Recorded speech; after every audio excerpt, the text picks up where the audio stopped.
My name is Raphael Weinroth-Browne. I play the cello, I compose music, I play other instruments as well. I had the usual classical background in cello and went to school for it, but I always listened to a wide variety of music from various types of world music and metal and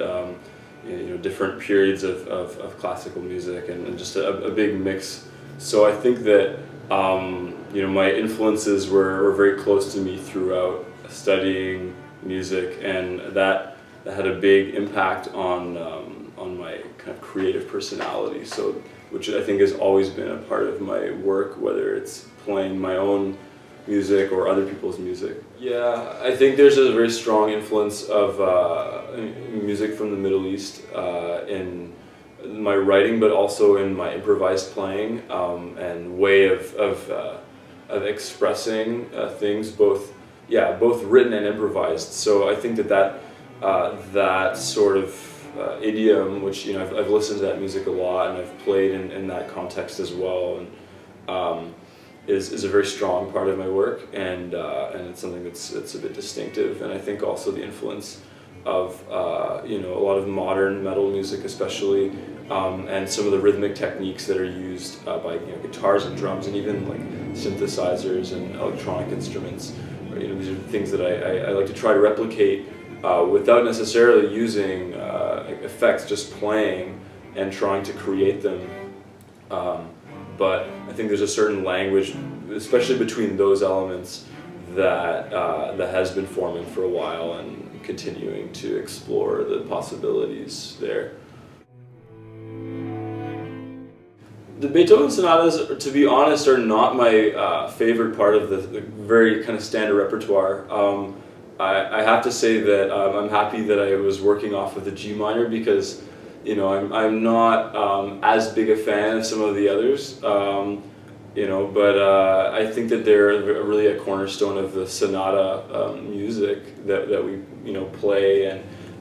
I think Beethoven is an interesting composer because his work is so much based off of really intense contrast, and so there's a lot you can play with as someone deriving your ideas from that and trying to take that spirit and put it in a more modern context. I was very pleased to have been asked, and felt like it was right up my alley to write this kind of a piece, and I think that it was a well-directed request. So I just tried to create something that I thought would, basically show off the group as well as possible, and something fairly compact but varied that works well in concert. I had a kind of a short timeline to get it done, and I just tried to,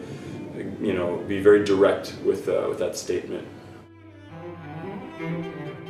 I think that it kind of working with this sonata and trying to use it as the sort of source material for a new piece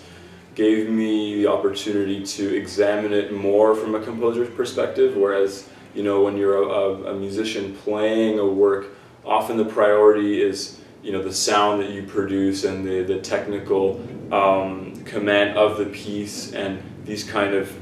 concerns, which aren't so much about the writing itself and sort of what makes up the composition, the little motifs and the way these things are, how these elements, are used in I really just tried to kind of focus on a couple of main elements and get as much out of those as possible and try to sort of turn them inside out and kind of color them in new ways. Giving a piece a title is one of the hardest things about writing it. I find much more difficult actually than composing it usually, because in this situation I wrote the music with a very kind of clear landscape in mind, but then I had to figure out what is it about, what's one thing that kind of sums it all up. What stuck out to me immediately was that I composed the piece in a very clear three-part structure with three sort of almost like movements that run continuously, and I thought Triumvirate would be a cool title because it sums up the form and sort of the distinct elements, and it also has a bit of a sort of a confrontational sound to it, which I think kind of gives the listener impression of what they're going to hear, and is a bit synonymous with the fairly aggressive and extroverted nature of most of the piece. Initially I met Amal because we were studying at the Glen Gould School at the same time, and through Amal I met Brian, and that was just shortly before the VC2 group was formed, and we've sort of been collaborating closely. Just shortly after that time, the guys played a couple of my arrangements, and then asked me for the Triumvirate piece, which was based off of the G minor Beethoven cello sonata. From a compositional perspective, I don't think I was using a lot of new techniques based on things that I had done in the past, but certainly I was trying to use the influence of my older work and try to see what would happen if I put a lot of the material from Beethoven into that context, and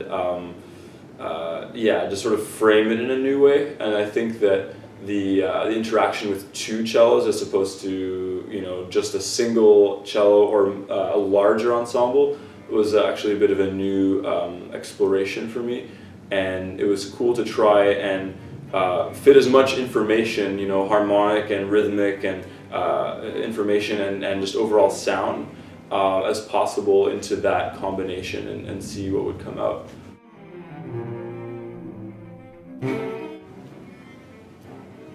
Prepare to be overwhelmed.